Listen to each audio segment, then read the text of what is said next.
Pedro Sánchez ha comparecido esta mañana en el Congreso de los Diputados y, como suele ocurrir en este tipo de intervenciones, el presidente ha hablado mucho pero ha dicho muy poco. El titular más llamativo ha sido ese gran anuncio de un gran plan nacional para mejorar la defensa española antes del verano. Eso sí, ha querido dejar claro que ni un céntimo se va a tocar del gasto social o medioambiental. Un equilibrio presupuestario que suena más a promesa electoral que a una realidad tangible. En materia internacional, Sánchez ha dejado claro que Europa no quiere una guerra comercial, aunque si la hay, estaría preparada para responder. Un mensaje directo a Washington, donde Donald Trump, con su conocida política arancelaria, ya ha puesto nerviosos a más de uno en Bruselas. Para contrarrestar, el presidente va a viajar a China, Vietnam y otros países asiáticos en búsqueda de nuevas alianzas económicas. Es decir, reforzar relaciones con el gigante asiático, un país con el que España parece cada vez más próxima, en gran parte gracias a la intermediación de Rodríguez Zapatero, convertido en una especie de ministro de Exteriores en la sombra. Curioso, porque Sánchez habla de proteger el medio ambiente mientras estrecha lazos con China, el mayor contaminante de todo el mundo. Pero volvamos al gran anuncio de la jornada, ese aumento del gasto en defensa.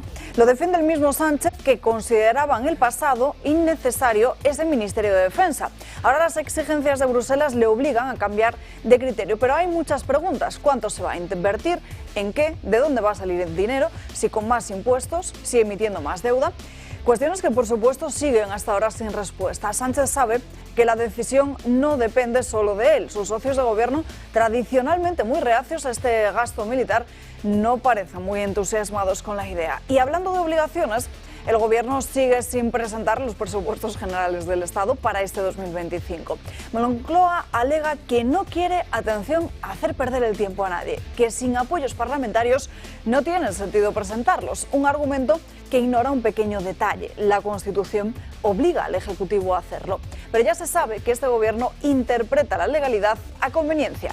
La realidad es que no hay presupuestos porque no hay un verdadero proyecto de país. Y sin cuentas claras, difícilmente se puede responder a las exigencias de Europa. Sánchez quiere más gasto en defensa, pero sin presupuestos, este compromiso es poco más que una declaración de intenciones. Y una vez más, muchas palabras, pero muy pocas respuestas.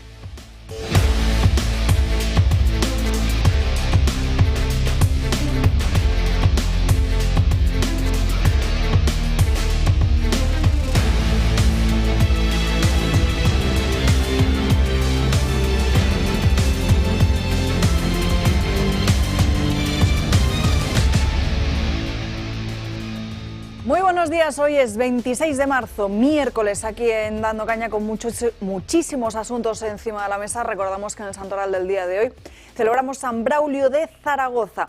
Muchos asuntos, aunque durante toda la mañana, concretamente desde las 9 en punto de esta jornada, estamos mirando hacia la Cámara Baja, ese debate sobre el aumento en defensa, tras el que luego comenzará la sesión de control al Gobierno. Hasta allí nos iremos para ver no solo qué es lo que está pasando, sino también todo lo que ha pasado y cuáles han sido los grandes titulares del presidente del Gobierno. En apenas, además, unos minutos también nos acompañará en esta mesa don Julio Ariza, pero mientras tanto vamos saludando a los invitados que nos acompañan hoy y comenzamos con el comentario de Josep María Francas. ¿Qué tal? Muy bien, pues mira, muy buenos días. Pero yo ayer, cuando salíamos del programa, escuché, no sé si fue justo al final aquí o al salir, las declaraciones de la chica esta, que es ministra realmente alucinante de Educación y portavoz del Gobierno.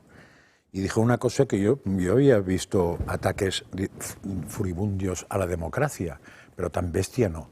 Porque dijo algo así como que los presupuestos no llegarían al Congreso, lo has dicho tú, para no hacer perder el tiempo. Es decir, se carga de un plumazo a la Constitución, porque dice que la Constitución es perder el tiempo. Y se carga de un plumazo el Congreso, porque dice que debatir una cosa en el Congreso, aunque lo diga la Constitución, es perder el tiempo. Claro, es difícil caer más bajo. O sea, eso no sé si se puede catalogar de fascismo, creo que no es, que es más amplio que eso, pero por supuesto de democracia cero, o sea, no existe. Y entonces me acordé de unas declaraciones, no tienen nada que ver, pero son muy interesantes, de ese chico que es portavoz también en el Congreso, de un tal Pachi López. el de la sangre, que se le dará la sangre y todo esto, ¿no? Y que hizo unas declaraciones la semana pasada cuando Sánchez va a Europa y vuelve y dice que el gasto tal no sé qué, que dijo una cosa que dije, hombre, pues qué listo es este tío, porque dijo, habrá más dinero para defensa, más dinero para sanidad, más dinero para educación y más dinero para la tercera edad o para dependencia. Bueno, entonces estamos ante el milagro de los panes y los peces. Yo, a ver, Jesucristo era capaz de hacer milagros, esta panda evidentemente no cuela. Pero hoy, como me he levantado con el pie derecho, ¿y por qué diré que me he levantado con el... Sí, muy bien, porque me he ido a mi gimnasito, he hecho mis cosas, me he duchado, y entonces cuando iba a desayunar, pongo la tele y salía Sánchez, la he quitado. Pues claro, yo ese señor no pierdo tiempo. Pero justo cuando he acabado y tal, aprieto la tele y, caray, empezaba Feijóo. O sea, me había librado de Sánchez, y esto es un suplicio que no está mal pensado, ¿eh? Me ha parecido el discurso de Feijóo espléndido, de cómo poner en vereda intelectual al personaje, o sea, a Sánchez, porque ha sido un discurso a Sánchez y un discurso al PSOE. Y yo ya estaba contento, ya decía, esta mañana feliz. Pero entonces ha entrado Abascal, que me ha parecido ya, o sea, si el discurso de Feijóo era bueno, el de Abascal ha sido alucinante.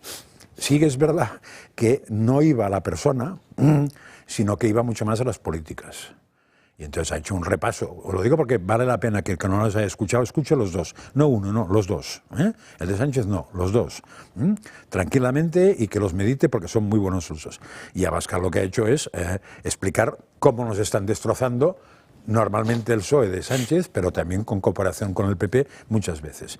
En un momento determinado me ha gustado que ha dado una salida, porque ha dicho algo parecido, que de Sánchez no esperaba otra cosa, pero de Feijóo sí. Y creo que eso es una buena táctica, decir que de Feijóo se espera otra cosa, porque hay que darle al enfermo la posibilidad de sanarse, no hay que dejarlo por condenado. Igual lo tenía que haber dicho al final también otra vez, porque creo que es muy importante eso, a pesar de que las evidencias de los últimos años nos den a entender que Feijóo no mira a Vox, sino que mira al otro lado. Pero una esperanza nunca se pierde y es en verde. Y por cierto, una cosa, no quería dejarme de hablar de Rufián, porque me ha dado asco en un momento determinado cuando ha comparado Auschwitz con Gaza. Eso simplemente es asqueroso.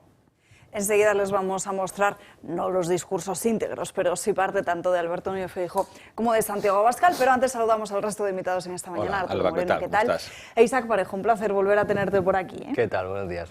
Pues vamos precisamente con el Congreso de los Diputados, 1 hora de discurso. Esa ha sido la duración precisamente de la comparecencia del presidente del Gobierno, de Pedro Sánchez, de esta misma mañana, en un contexto en el que además esa petición de aumentar el gasto en defensa llega directamente desde Bruselas, que quiere invertir unos 800.000 millones de euros para rearmar el viejo continente.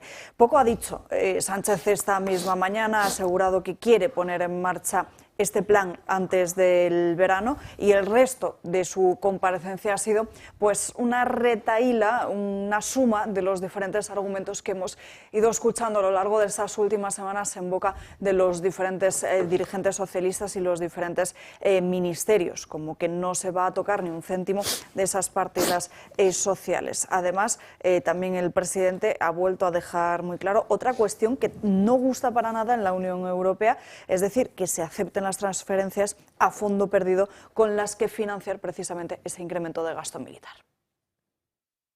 Que el 5 de septiembre de 2014, el gobierno de entonces, el gobierno del presidente Mariano Rajoy, se comprometió a que España llegaría al 2% del Producto Interior Bruto en el año 2024.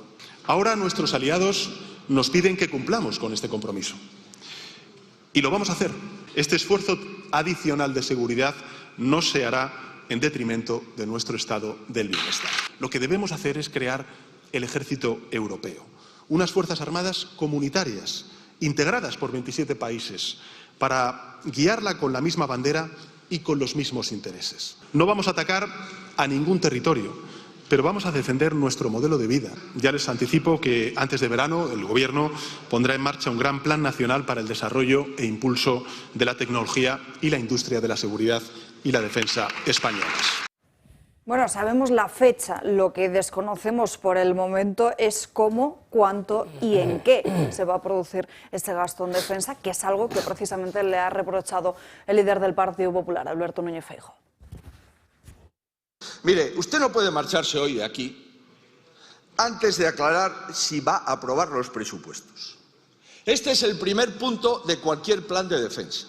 Usted lleva semanas asumiendo en el extranjero compromisos que desconocemos. Va a acabar teniendo más información de sus planes el presidente chino que el Congreso de los Diputados. A mí me resulta más sencillo conseguir información de otros líderes europeos que por usted. Y ya se lo he dicho. Es a los españoles a quienes les debe un plan de defensa que usted no tiene. Hace que hace porque no tiene ni idea de lo que va a hacer, o mejor dicho, de lo que le dejarían hacer. Hizo una ronda arbitraria de partidos que solo sirvió para abrirle las puertas de par en par a los restos políticos de ETA. Ahora resulta que el progresismo es recibir a Bildu en la Moncloa para hablar de comprar armas. ¡Qué vergüenza, señor Sánchez! Bueno, todas esas incoherencias también han formado parte del discurso del presidente de Vox, de Santiago Abascal, que también ha aprovechado su turno de intervención en esa comparecencia de Sánchez para recordar cuáles son las alianzas que están precisamente detrás de esa debilidad europea. Claro que hay que aumentar el gasto en defensa. ¿Cómo vamos a negarlo si llevamos diciéndolo mucho antes que ustedes? Pero en nuestra defensa, en los ejércitos de España, para que protejan nuestra frontera y nuestros intereses. Y su alianza está desconectando a Europa de su vínculo atlántico y nos está poniendo en manos de China.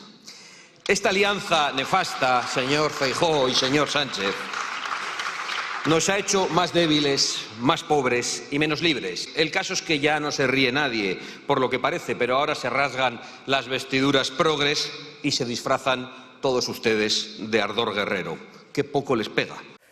Lo que se comenta en el entorno del gobierno Arturo y también dentro del propio Partido Socialista es que para poder hacer frente a este gasto en defensa lo que se va a hacer es usar aquellas partidas presupuestarias que no se hayan ejecutado hasta el momento para así poder evitar el control del Parlamento, del Congreso de los Diputados, y si se crean partidas nuevas, si se necesitaran, entonces sí que tendrían que ir a la Cámara Baja.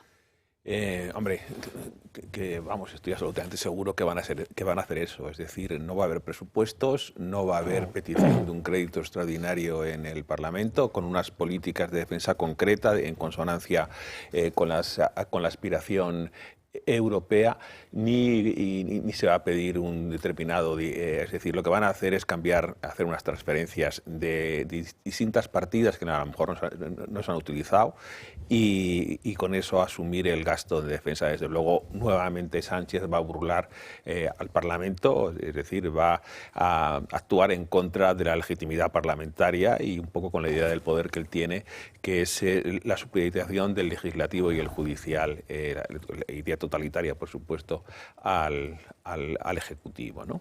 Se denota en este debate la propia debilidad española, es decir, la heterogeneidad de una coalición política que es la de la investidura, que impide aprobar con claridad no solamente una política de defensa, sino también una asignación del gasto en consonancia con lo que nos piden nuestros socios europeos. Socialmente también, es decir, además que estas discrepancias sobre la política de defensa han llegado también al interior del Consejo de Ministros, porque Sumar, vamos, ni más ni menos, ya con una especie de visión que nos llevan al pleistoceno, es decir, está hablando también de salirnos de la OTAN, lo cual es que no deja de tener un tinte surrealista, ¿no? Socialmente tampoco parece que haya un apoyo unánime en las sociedades fundamentalmente del sur de Europa, que tanto en Italia como en España, donde mucha gente no entiende esto del realismo europeo. Por cierto, parece que estamos teniendo unos problemas con unas obras que hay en el edificio. Les pedimos disculpas si se oye, pero desde luego molesta un poquito en la mesa. De todas formas, Arturo, si puedes continuar con tu intervención. No, efectivamente, que por supuesto no utiliza la palabra rearme, sino que utiliza una más polisémica, que es seguridad, ¿no?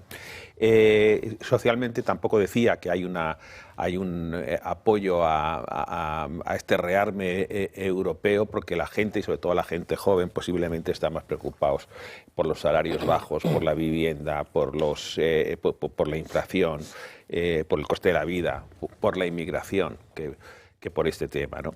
Además, bueno, entonces, esto es un poco la debilidad, la debilidad española, es decir, que una mayoría parlamentaria cada vez más diluida, imposible aprobar los presupuestos y, por lo tanto, como no se puede asumir las reglas de la democracia, el presupuesto es un plebiscito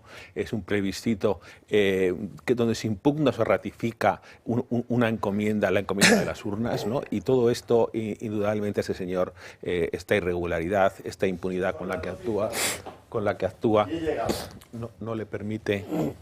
Que ha llegado don Julio Ariza al programa, ahora mismo está sin micrófono, está hablando, les pedimos disculpas porque entre las obras y don Julio Ariza, menudo inicio de programa. En fin, Arturo, creo que puede ser. No, y solamente una cosa, yo creo que él va a echar la culpa al PP, va a decir que la política del Partido Popular está fuera del consenso de los partidos fundadores de la Unión Europea, que anteponen los intereses, sus intereses particulares a los intereses propios del país y de la Unión Europea, lo cual hay que tener bastante cara, y va de alguna forma a poner en entredicho lo que para él son las confusas credenciales proeuropeas del Partido Popular, su ausencia de compromiso con los valores que dice defender y votar, y al mismo tiempo que pacta, vota con los que quieren destruir España, lo cual para él en su análisis pues acusará al PP, lo cual tiene remoles de hipocresía y doble moral, también por supuesto de carencia de sentido del Estado, que solamente saben hablar de elecciones pero no tienen un programa político. Y luego es muy interesante, pero ya hablaremos cuando me des la palabra, sí, de que este debate se produce por algo, y es por el cambio geoestratégico que está habiendo en el mundo a raíz del repliegue de Estados Unidos, el fin de la era de la dependencia, ¿no? Es decir, también el auge de las redes sociales y cómo está cambiando desde el punto de vista geopolítico la sociedad. Enseguida hablaremos precisamente de esto. Compañeros, me vais a disculpar porque le quiero dar la palabra a Isaac. Me gustaría también que entrase Julio en plató, pero como tenemos los ruidos de las obras, vamos a intentar irnos a una pequeña pausa de publicidad y a ver si a la vuelta ya podemos arrancar con un poquito más de seriedad. Disculpen.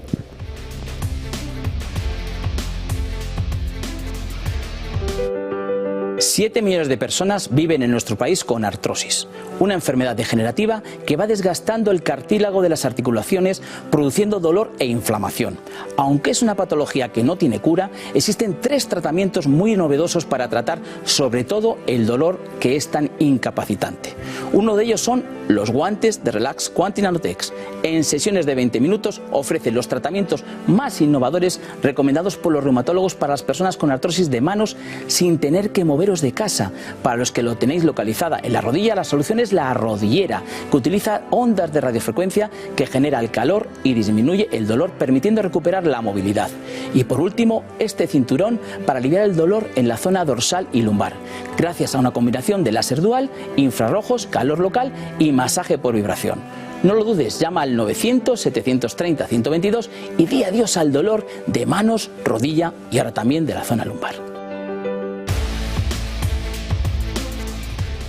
Ya estamos de vuelta en Dando Caña, nos vamos acercando a las 12:30 del mediodía, a las 11:30 en Canarias. Seguimos con el debate que precisamente manteníamos en esta mesa antes de irnos a esta breve pausa de publicidad, pero ya se incorpora con nosotros don Julio Ariza. Muy buenos días. Buenos días. ¿Qué tal estás? Mejor que las obras, estas que teníais aquí que no se oía nada.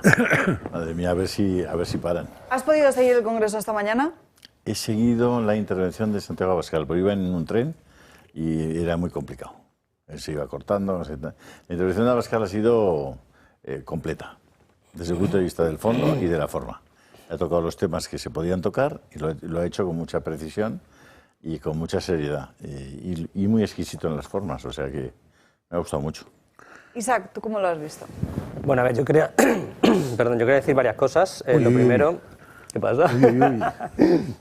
Perdón, es que tengo la garganta un poco tomada. A ver, a mí me ¿Qué? Es la edad, lo de la Sí, a garganta. ver, yo que ya estoy, Pobrecillo, estoy viejo. si no tiene 30 años. Por eso. Nada, lo acabo de cumplir. Nos ha quemado. A mí me sorprende que el partido del no a la guerra, el famoso no a la guerra que se vio en todas las televisiones, en todos los eventos, pues ahora sea los adalides, ¿no?, de la guerra, ¿no?, del belicismo y del aumento del gasto militar.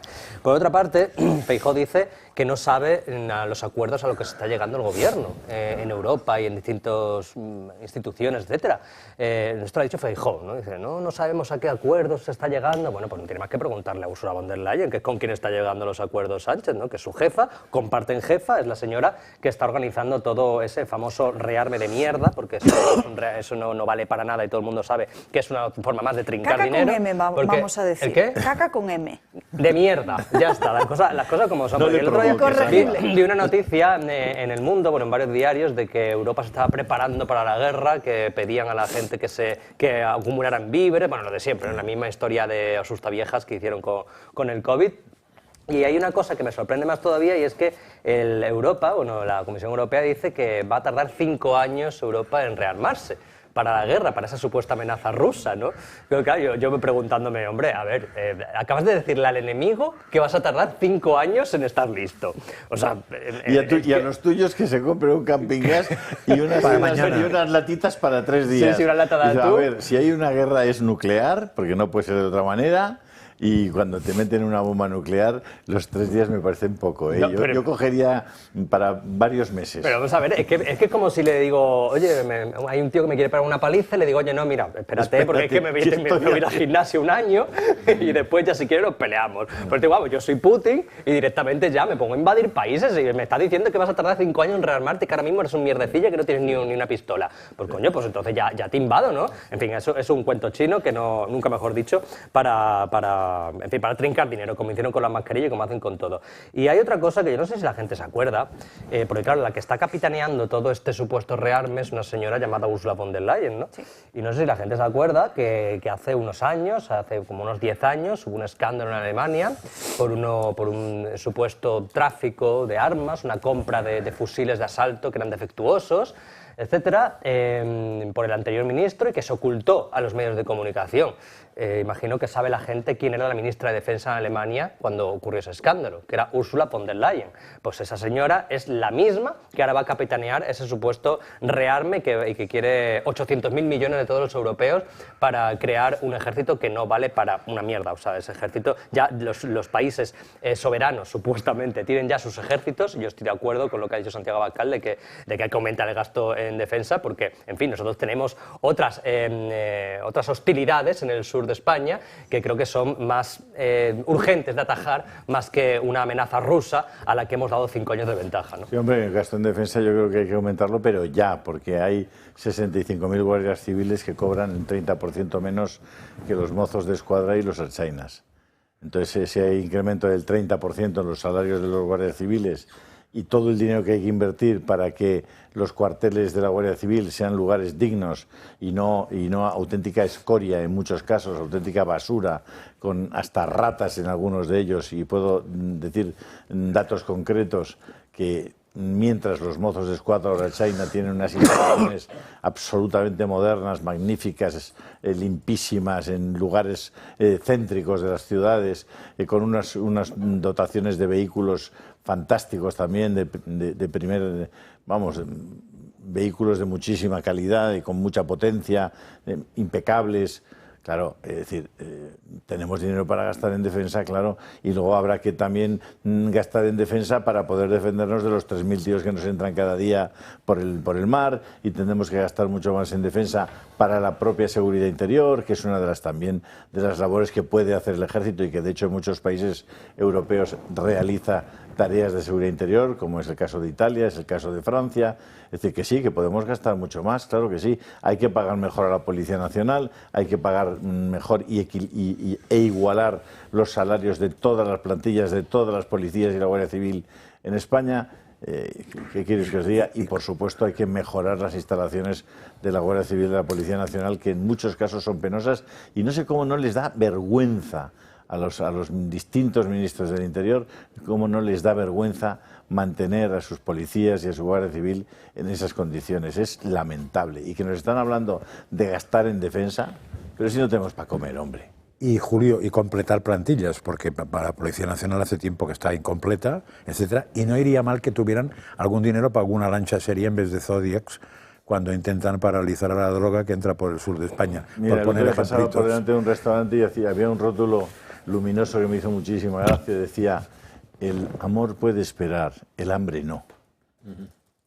En fin, otro nombre que ha sonado mucho a lo largo de esta misma mañana ha sido el de China. De hecho, como saben, el presidente del Gobierno tiene programada para las próximas semanas una visita a este país, un acercamiento que va de la mano también al papel de Zapatero.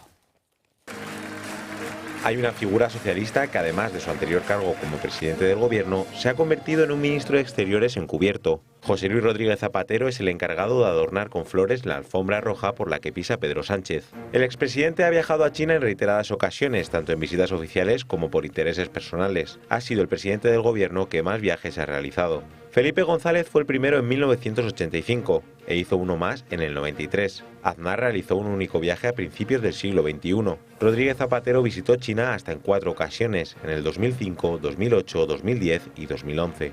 Pedro Sánchez ya ha ido 2 veces. El primero fue en marzo de 2023 y el segundo en septiembre de 2024. Y tiene previsto un tercero en el próximo mes de abril.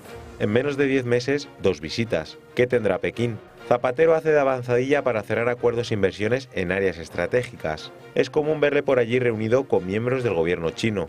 Por ejemplo, en 2024 estuvo en mayo, julio y agosto. Tiene muchos vínculos con el país asiático. Fundó en 2022 Gate Center, un lobby que se dedica, entre otras cosas, a prestar servicios a ciudadanos chinos. Según su web, es un espacio de reflexión y análisis que tiene como misión el estudio del desarrollo de las tendencias políticas, económicas y sociales en el sur global y su impacto en el orden internacional.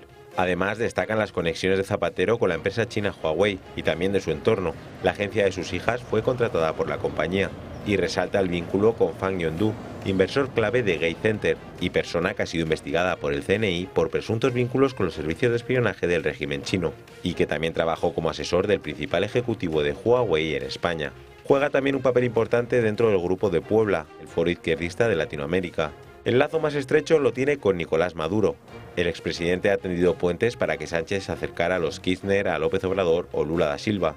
Asimismo, defiende los intereses de Pekín dentro del grupo. Zapatero maneja sus conveniencias personales para convertirlas en beneficio del PSOE y de Pedro Sánchez, y este los utiliza para mejorar su posición. Ambos se retroalimentan y mejoran sus relaciones con China. Bueno, ese es el papel de Zapatero, que como decíamos en esta pieza está actuando como el ministro de Exteriores en la sombra, en beneficio, claro, o por sus propios intereses. Estos son los que se quejan de Putin. Sí. ¿Estos se quejan de Putin? Sí. ¿Dónde está el que era director general de la policía de, ¿cómo se llama? Interpol, de la policía europea?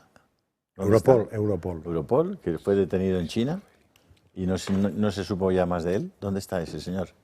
¿Dónde está el dueño de, creo que se llama Alibaba o algo parecido? ¿Dónde está? Vamos a ver, ¿dónde están más de 1 millón de personas que en un campo de concentración porque pertenecen a una determinada religión o a una etnia? Es que en China hay algún respeto por los derechos humanos, alguno, es conocido. ¿Hemos tenido algún dato de lo que ha hecho China, por ejemplo, con la Iglesia Católica en el nombramiento de los obispos y qué ha hecho con los sacerdotes que han seguido fieles a la Iglesia de Roma? ¿Qué han hecho con ellos en China? Te recuerdo que aquí ¿Alguien aquí ha hablado de lo que... ¿Se ha interesado por lo que pasa de verdad en China? Aquí vino un periodista chino, y que hay que entenderse porque estamos...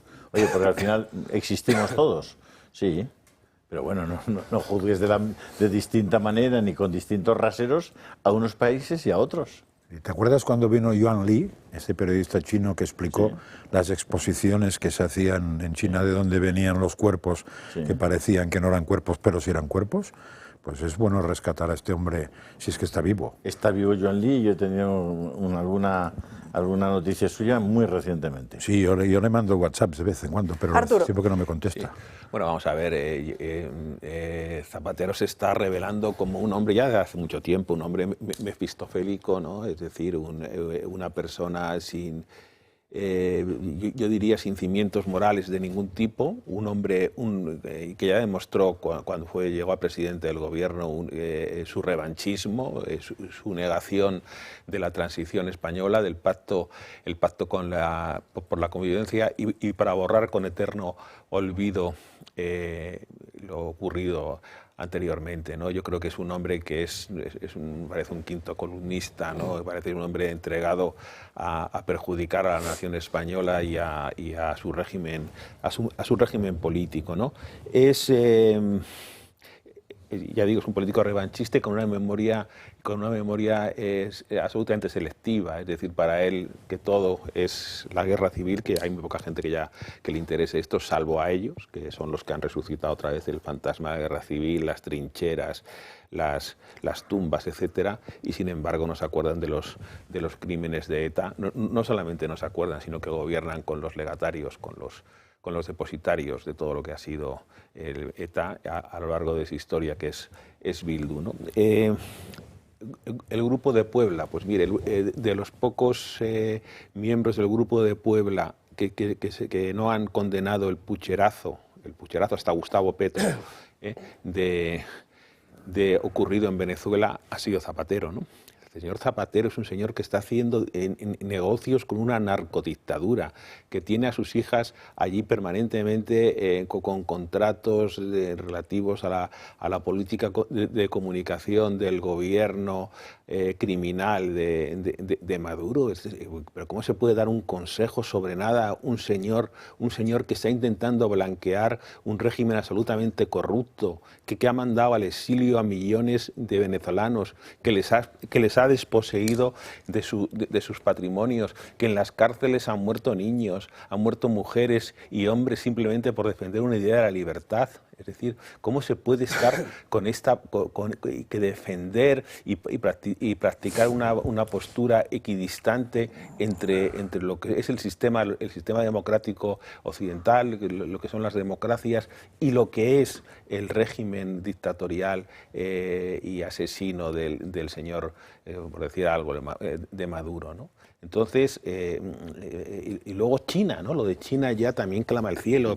China parece una cosa tal, pero China es el Partido Comunista chino, es decir, la gente también es perseguida por sus ideas. Indudablemente es un régimen muy próspero porque han refundado dentro del comunismo el capitalismo más radical. Pero al final es romper, intentar desviar a este país del cauce natural, que es converger con los países que tienen, bueno, pues nuestros principios, nuestra cultura, por ejemplo Estados Unidos, ¿no? Que siempre yo creo que es un país que no se debe nunca ignorar. Están erosionando los cimientos con Estados Unidos. Me da igual quién sea el presidente, y en este momento es el señor Trump porque ha ganado legítimamente las elecciones, pero no se puede perder el vínculo transatlántico y la relación con Estados Unidos en todos los ámbitos, y además también con admiración. Y sin embargo lo que pretenden es que seamos amigos del Partido Comunista Chino, vamos, una cosa... Bueno, yo soy de la opinión de que hasta que Zapatero no acabe sus días en Guantánamo, o sea, no se hará justicia nunca con este señor que tantísimo daño ha hecho a España, y no contento con hacer daño a España se empeña en hacer daño a otros países todavía. O sea, que el desastre que ha ocurrido en Venezuela, que es en parte culpa suya por legitimar a un régimen asesino, corrupto y criminal como el de Maduro, pues eso es culpa de Zapatero. Y que se hemos visto como un país aliado de esa narcodictadura también es culpa de Zapatero. A mí me sorprende una cosa que está ocurriendo en Europa también, que es cómo se ha aparcado de un plumazo la agenda climática, ¿no? La agenda climática y todas las agendas que había abiertas, que yo no sé cuántas había ya, la agenda climática, la agenda feminista, la agenda LGTBI, la agenda, todas las lobbies posibles, que ya sabemos que Europa está comprada y vendida a todos los lobbies, no gobiernan esos burócratas que dicen algunos, gobiernan los lobbies que están comprando a los distintos gobernantes, y de repente parece que eso se ha aparcado, ¿no? Porque hablando de este rearme, Yo no sé si los aviones, los cazas que se van a comprar son eléctricos o los tanques o los todo va a ser eléctrico, todo ecoresiliente y nada va a contaminar. De repente todo eso se ha aparcado porque parece que ahora lo que contamina es tu C-15 entrando en el centro de Madrid, ¿no? Pero el avión que se va a usar para tirar bombas, supuestamente, pues eso va con ecoresiliencia y con amor. Y encima llegando a acuerdos con países como China, que es el país más contaminante del mundo. O sea, es que entre China, Rusia, Estados Unidos y la India creo que son como, no sé, el 60% de la contaminación mundial. Y aquí los únicos gilipollas que estamos intentando reducir las emisiones CO2 somos los que contaminamos un 0,2 a nivel mundial. Entonces, bueno, esto es la doble vara de medir, ¿no? No es el qué, sino el quién, porque al final llegar a acuerdos con China bien, llegar a acuerdos con, en este caso, Donald Trump con Putin, pues es horrible. O sea, no puedes llegar a acuerdos ni hablar ni siquiera con Putin, mientras por otro lado le estás comprando gas, le estás comprando petróleo, le estás comprando todo tipo de cosas para financiar la guerra, porque al final Europa le ha financiado la guerra a Putin. O sea, todas las agresiones de Putin a Ucrania han sido financiadas con el dinero de Europa cuando les ha comprado todo lo que han necesitado, porque tenemos la gilipollez esta de derribar centrales nucleares, de derribar presas y de derribar todo, que al final lo que ha hecho es arruinar la economía de todos los países. Antes de seguir con más asuntos, Julio, ¿qué nos estás contando en tu canal de Telegram? Pues desde esta mañana, os lo digo rápidamente, si logro entrar, que espero que sí. Vamos a ver, hay un artículo en Info Vaticana que os recomiendo sobre el tema de la última aparición del Papa Francisco desde la Gemelli, que me parece enormemente interesante. Hay una apelación a guardar a preservar el dinero físico como un elemento que garantiza nuestra libertad, nuestra movilidad, que creo que es importante. Yo creo que en ese tema del dinero físico va a haber que ir despertando un poquito a la gente, porque no son conscientes de hasta qué punto la desaparición del dinero físico puede ser una puerta de entrada a una situación de dictadura real casi insoportable. Entonces, yo creo que yo animaría mucho a la gente a que retome esa idea. Bueno, en la apelación hablan del dinero físico, es nuestro medio de pago preferido, dicen esta gente. Con efectivo retenemos el 100% de su valor, los bancos reciben un 0%, las compañías de tarjetas reciben un 0% y piden que se apoye al pequeño negocio pagando con billetes y monedas.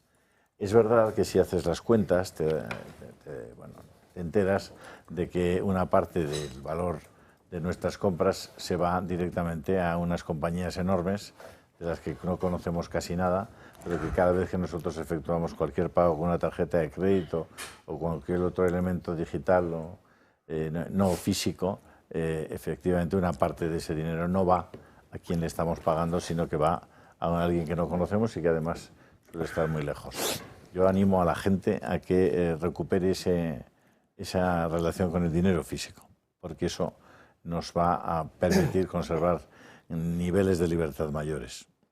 ¿Alguna otra cosa reseñable en tu Telegram? Sí, hay más cosas, Alba. Empiezas con las reflexiones y te olvidas de los titulares. A ver, me gustaría, es decir, hay constantemente reflexiones sobre la violencia, sobre la guerra, y no hay prácticamente ninguna reflexión sobre la violencia sobre los cristianos que se ejerce en África, especialmente en algunos países africanos, pero no estamos hablando de cientos de personas, estamos hablando de verdaderas atrocidades, de torturas, de crímenes horribles sobre miles y miles de personas.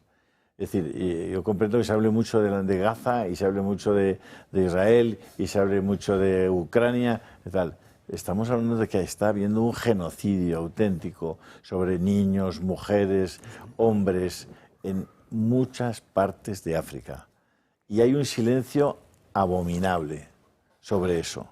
Nadie cuenta nada, no hay un reportaje, no hay un vídeo, no hay imágenes, no hay gente en los programas denunciándolo, no hay cascos azules de la ONU sobre el terreno para evitar las matanzas. O sea, es increíble, es increíble. ¿Dónde estamos desde el punto de vista de la información? ¿Por qué tenemos que aceptar los temas de conversación que nos imponen todos los días? ¿Por qué tenemos que hablar solo de lo que ellos quieren que hablemos? ¿Por qué? ¿Y por qué no hay gente con un espíritu libre y sentido crítico y capacidad de reflexión que diga, no, yo quiero hablar también de esto, y quiero hablar de esto, y quiero hablar de esto? Pues no, nos imponen todos los días el tema de conversación y a mí me siento fatal aceptando sus temas de conversación como el sistema con el cual decidimos hacer el programa o decidimos hacer nuestra escaleta. Yo creo que tenemos que abrir nuestra cabeza, mirar al mundo y ver dónde hay cosas que vale la pena contarlas porque son muy importantes. Más cuestiones en el canal de Telegram de Julio Ariza el Toro. Breve comentario. Una cosa muy rápida, porque te has hablado de eso, África y Siria, y ayer parece que se produjo en el Ayuntamiento de Madrid una moción que presentaba Vox para hablar del tema de los cristianos en Siria, y el PP se juntó al PSOE para que la moción no prosperara. Es un dato interesante. Claro, es que ya está bien. Hombre, es que ya está bien. No fuera caso que... ¿Quién lo ha contado? ¿Dónde se puede leer eso? Lo ha contado un tal Luis del Pino en una radio que se llama Radio Libertad esta mañana. ¿Y dónde se puede leer eso? En Luis del Pino, Radio Libertad esta mañana. Es que ya está bien. Creo que ha sido Luis del Pino. Sí. Aparte de que los análisis que ha hecho esta mañana Luis han sido formidables, formidables. Por eso lo digo, porque es que sale en un sitio. Radio Libertad, sí. Luis del Pino. Vamos con más cuestiones. Antes de irnos con Estados Unidos y el tema de los aranceles, ya que hablábamos de defensa, contarles que en el día de ayer el rey Felipe VI visitaba la brigada del Ejército de Tierra ubicada en la base de San Jorge, en la ciudad de Zaragoza, donde recorría, como van a ver en las siguientes imágenes, las instalaciones, además también de conocer el material y el personal que utiliza esta unidad. Este batallón de zapadores fue la primera unidad en desplazarse además a la zona cero de la Dana, que azotó la Comunidad Valenciana el pasado 29 de octubre. Unos 200 compañeros de esta base han rotado semanalmente su servicio para limpiar todo ese lodo, todo ese barro de las calles de esos pueblos anegados por las toneladas precisamente de barro en los que se acumulaban miles y miles de vehículos que también retiraron estos mismos soldados. Y ya que estamos hablando de Aragón, contarles que el monasterio de Piedra, que es uno de los enclaves turísticos más emblemáticos de Aragón, ha reabierto sus puertas tras varios meses de intensos trabajos de restauración. La Dana de ese mes de octubre causó importantes daños en sus infraestructuras, obligando a un cierre temporal. Se ha invertido una cantidad cercana a los 900.000 euros y después de un minucioso proceso de rehabilitación, ese conjunto histórico vuelve a recibir visitantes. Todos esos trabajos de restauración han sido esenciales para garantizar la seguridad, pero es que además también han reforzado los muros de contención en determinados puntos críticos para así evitar futuros desbordamientos en el río Piedra. Esta intervención permite recuperar la esencia del parque, manteniendo su riqueza paisajística y su característico entorno natural. Esta reapertura del monasterio va a permitir además un alivio para el sector turístico, ya que anualmente reciben unos 300.000 visitantes y su impacto en la economía local es muy significativo, sobre todo en lo que se refiere a pequeños comercios, hoteles y otros servicios vinculados al turismo. El monasterio de Piedra retoma de esta forma su papel como un referente del turismo en Aragón, invitando a los visitantes a redescubrir la magia de su entorno natural y patrimonial.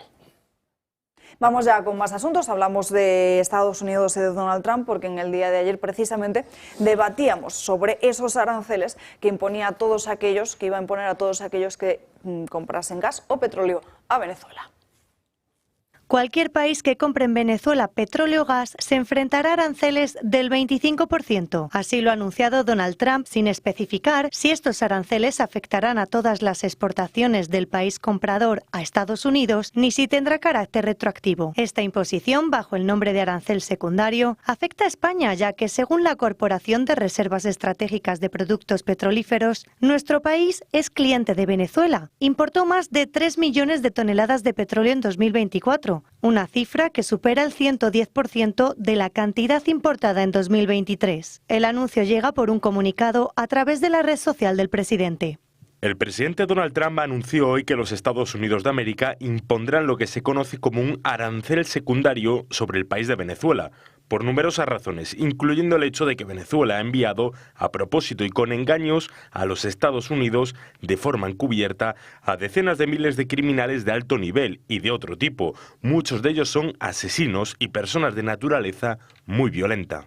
En el texto se menciona el Tren de Aragua, una banda criminal de Venezuela que ha sido catalogada como organización terrorista extranjera por Estados Unidos, y pone fecha.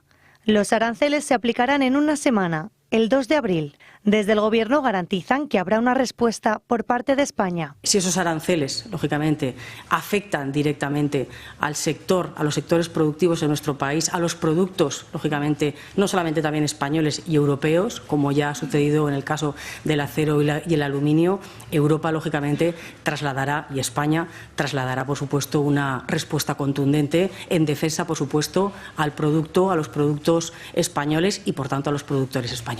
El 2 de abril coincide con el anuncio de Trump de aranceles a la Unión Europea.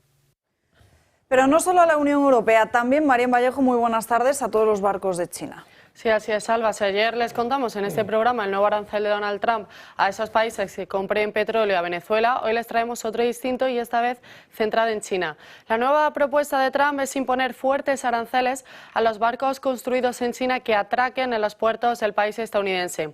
Estados Unidos, pese a ser el principal proveedor de gas natural licuado, no construye sus buques, sino que la mayoría provienen de China. Según una consultora de investigación marítima y finanzas, más del 75% de los buques provienen de China. De hecho, Estados Unidos no ha construido un nuevo buque desde el año 2017 y menos de un 1% de los actuales están construidos en ese país.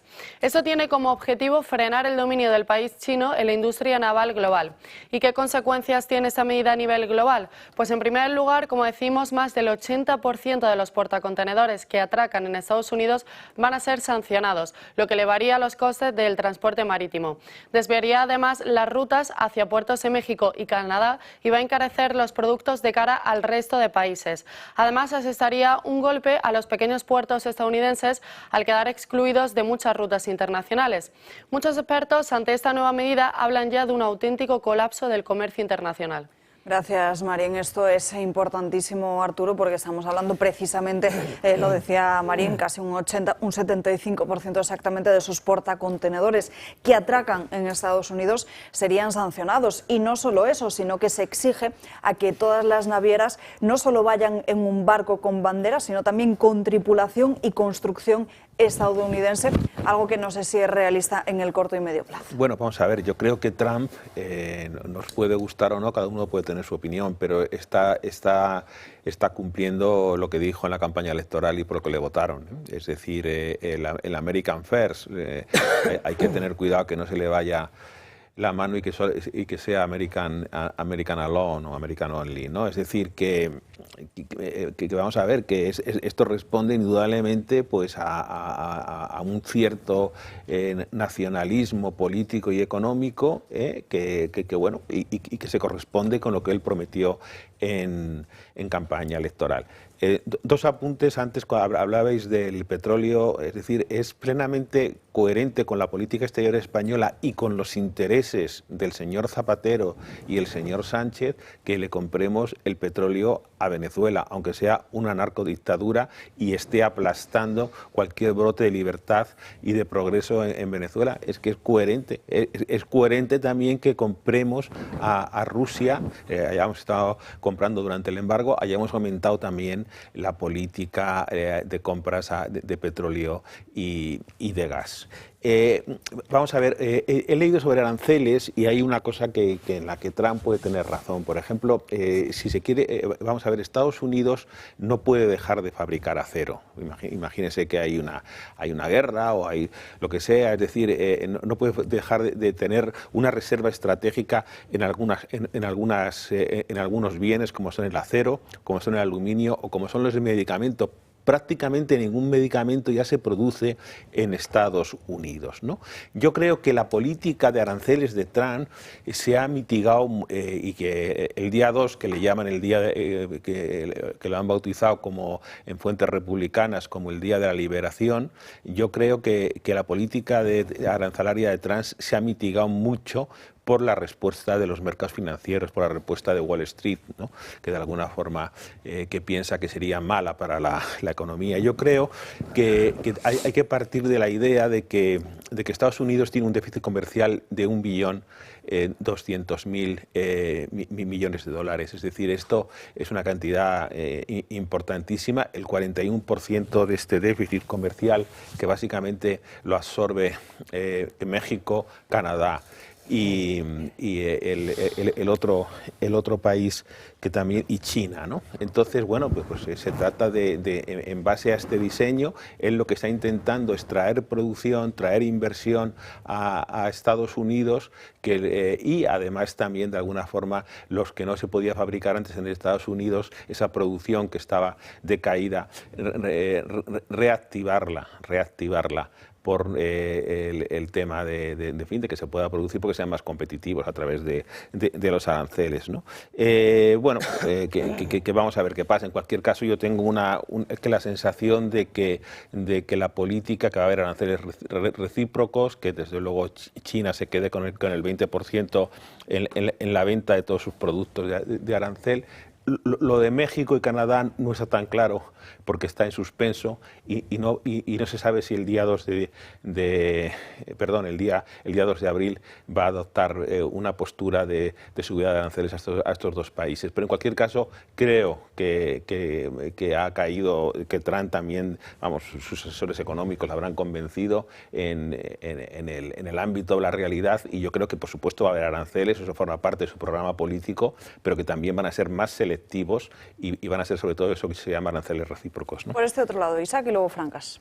Bueno, a mí me encanta que los mismos que han aprobado ese pacto verde que está arruinando a los ganaderos, a los agricultores en España, se estén quejando de unos aranceles que no son más que los que ya tiene impuestos la Unión Europea a todos los productores españoles. Entonces mucha gente dice que ¿cómo puedes estar a favor de Trump? Se está perjudicando a España con los aranceles. Bueno, es que a ver, a mí lo que me gusta de Trump es el patriotismo hacia su país, o sea, la forma de proteger su economía y la forma de proteger el producto americano. De hecho, ya ha declarado hace unos días que gracias a su política de aranceles ahí está consiguiendo que muchas empresas norteamericanas que estaban deslocalizadas vuelvan a Estados Unidos. O sea, eso es una grandísima noticia para un país, que al final empresas que tenían la producción deslocalizada en otros países vuelvan a producir en el país, con lo que ello conlleva, más trabajo, más empleo, más economía, más el ciclo económico se produce dentro del propio país y no fuera. Pues eso es una grandísima noticia, ojalá ocurriera en otros sitios.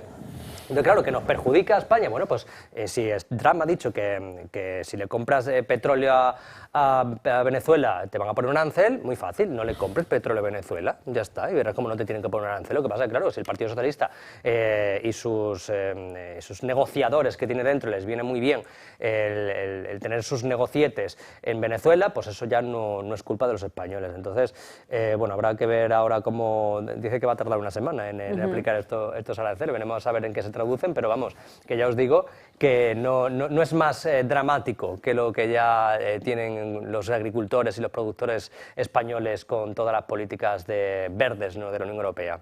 Francas. A ver, yo no es que no sé suficiente economía, pero tengo claro que el tema de los aranceles no es positivo nunca.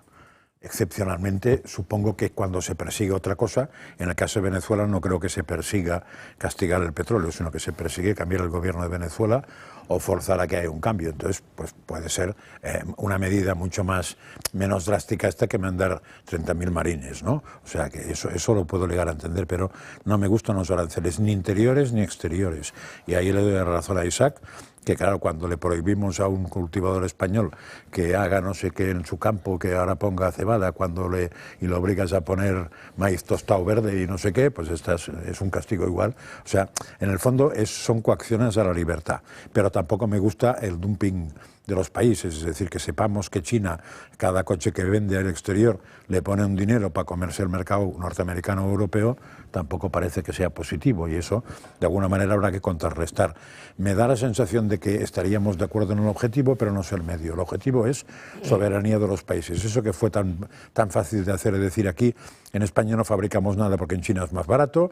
Bueno, pues llega un momento que pasa lo que Julio ha recordado más de una vez, que cuando quieres mascarillas no das ni para mascarillas, ¿no? Entonces hay que tener un mínimo de producción propia, aunque eso te suponga unos costes distintos, porque evidentemente aquí un señor para trabajar exige unos derechos que en China, pobrecitos, ni los huelen. Nos tenemos que ir a una breve pausa de publicidad. Antes, una noticia de última hora, porque la Comunidad de Madrid presenta un recurso de inconstitucionalidad contra la norma del reparto de menores. Asegura Isabel Díaz Ayuso, lo ha comunicado a través de sus redes sociales, que invade las competencias exclusivas autonómicas, también la autonomía financiera, que esto debería ser una ley orgánica y no un real decreto que modifique la ley de extranjería, que vulnera, dice, los derechos fundamentales del menor, que multiplica los problemas de la inmigración ilegal, vulnera los principios de lealtad administrativa negociándolo con los partidos separatistas, y además critica Isabel Díaz Ayuso que falta memoria económica. Pausa para la publicidad. Ahora sí. En España, más de un 30% de la población adulta sufre de problemas circulatorios y alrededor del 40% llega a padecer retención de líquidos. Estas condiciones pueden afectar significativamente a nuestra calidad de vida. La presoterapia es un tratamiento que ha conseguido demostrar una altísima eficacia a la hora de tratar estas enfermedades y se basa en la aplicación de una presión controlada a través de un dispositivo especializado. Esto consigue estimular la circulación sanguínea y el sistema de drenaje linfático de manera totalmente segura y eficaz. Este proceso, que es muy similar a un masaje relajante, ayuda a reducir la mala circulación, la retención de líquidos, los dolores musculares o incluso los calambres y el estreñimiento. Además, sus múltiples beneficios dentro del campo de la estética, como la eliminación de celulitis, toxinas y grasa localizada, hacen de este tratamiento uno de los más recomendados del mercado. Con el equipo de presoterapia de Grupo SR Connect podrá disfrutar de estos beneficios en la comodidad de su hogar de manera muy segura y eficaz, sin necesidad de recurrir a costosos tratamientos y sesiones en centros médicos estéticos. El equipo cuenta con una garantía premium y servicio técnico en España. Grupo SR Connect, con más de 1.300 clientes satisfechos y más de 650 reseñas 5 estrellas en Google. Es sin duda la mejor opción para ayudar a mejorar su salud y la de sus seres queridos. Llamen cuanto antes al teléfono que aparece en pantalla para que puedan informarles personalmente y ayudar a solventar sus dudas. Digan además que vienen de parte del Toro Televisión, y a los primeros 100 clientes se les va a aplicar un 10% de descuento. Ya estamos de vuelta en Dando Caña. Enseguida vamos con los diferentes asuntos del día en el programa de Dando Caña, pero antes, las crónicas de Manicomio. Gabriel Serrano, ¿qué tal estás? Muy buenas tardes, Salva. Me he venido color salmón y no es casualidad, porque vamos a hablar de la operación Nautilus, como si yo de Capitán Nemo me hubiese disfrazado, pero no tiene nada que ver, porque la operación Nautilus es una operación de la Guardia Civil conjuntamente con otras agencias internacionales contra el crimen organizado. Es que se ha incautado un narcosubmarino en el Atlántico con 6,6 toneladas de cocaína con destino a la península ibérica, como ven en sus imágenes ahora mismo, y ha sido localizado a unas 500 millas náuticas al sur de las Islas Azores y cerca de las Islas Canarias. Claro que se trata de la primera vez que un sumergible ha sido interceptado en mar abierto. Y esto ha sido gracias a la información de la UCO, que compartió exactamente la localización del narcosubmarino a través del Centro de Análisis y Operaciones Marítimas. Lo compartió con las autoridades portuguesas, la Policía Judicial de allí y las Fuerzas Armadas, que fueron los que asaltaron este narcosubmarino, y también la NCA, que es la Agencia contra el Crimen de Reino Unido, y la DEA también estaban involucrados en este asunto, y conjuntamente pues han podido interceptarlo.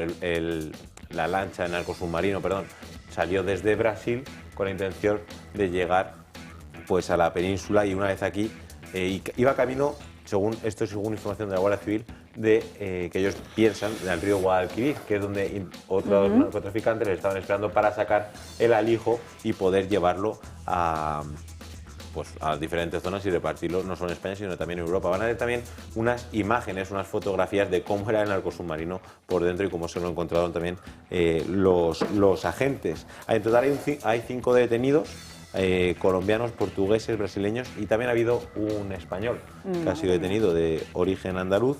Y es claro, este tipo de embarcaciones son difíciles de detectar y suelen transportar una elevada cantidad de cocaína. Y una vez más es una nueva capacidad que tienen los narcotraficantes para llegar a buen puerto, y nunca mejor dicho, con su alijo. Y además que también son difíciles porque normalmente cuando ve la presencia policial acercándose, lo que suelen hacer es abrir una de las trampillas y soltar la droga al mar. Que claro, vete tú a bucear o vete tú a buscar en medio del mar abierto pues un alijo de estas cantidades.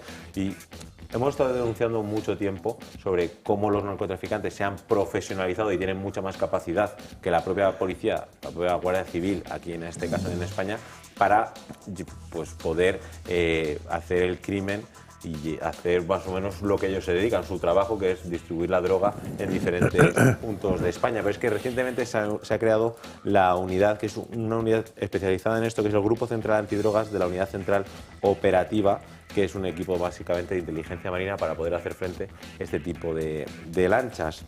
Y por otro lado, el Centro Regional de Análisis e Inteligencia contra el Narcotráfico de la Guardia Civil, que claro, que trabaja específicamente en el sur, que es por donde, digamos, la autopista de la droga, que recientemente estamos visualizando cómo está intentando meter diferentes cargamentos y están especializados en el crimen organizado. Pero claro, es el mayor alijo de la historia dentro de un narco submarino y encima en mar abierto.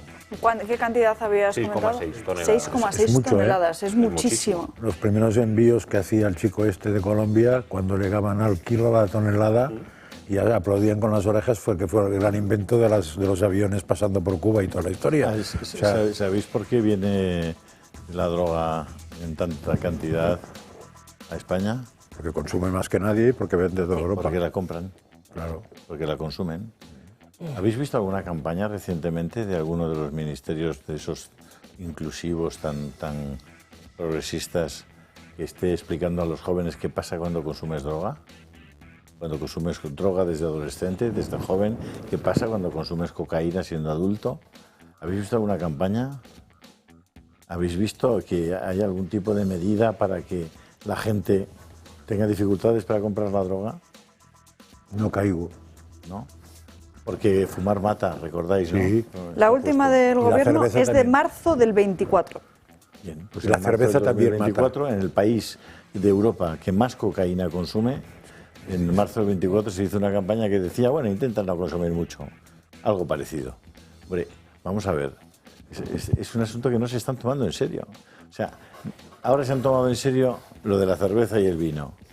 Quieren, sin duda ninguna, quieren arrinconar, quieren arruinar a los que tienen un bareto, a los que tienen una cafetería, a los que tienen un pequeño restaurante.